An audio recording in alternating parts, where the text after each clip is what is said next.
Caption close a look at how people around the world are ringing in 2018. New Zealand. Tens of thousands of New Zealanders took to streets and beaches, becoming among the first in the world to usher in 2018. As the new year dawned in this southern hemisphere nation, fireworks boomed and crackled above city centers and harbors, and partygoers sang, hugged, danced, and kissed. In Auckland, New Zealand's biggest city, tens of thousands gathered around Sky Tower as 5 minutes of non-stop pyrotechnics exploded from the structure's upper decks.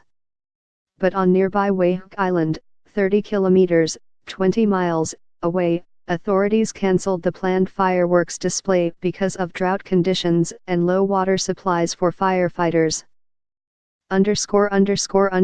Australia fireworks lit up the sky above Sydney Harbour a few hours before midnight Sunday, kicking off the city's New Year's celebrations. Around 1 million people were expected to gather to watch the festivities. Security was tight, but officials said there was no particular alert.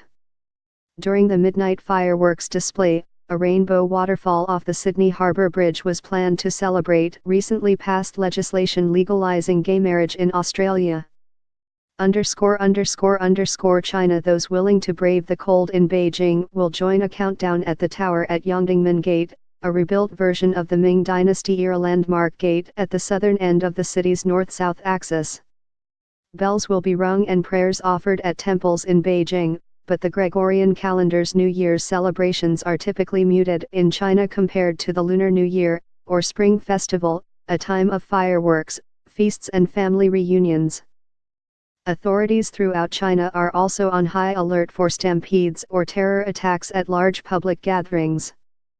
Police in the central city of Zhengzhou are putting 3,500 officers on duty across the city while residents gather to watch a light show and cultural performance in a public square.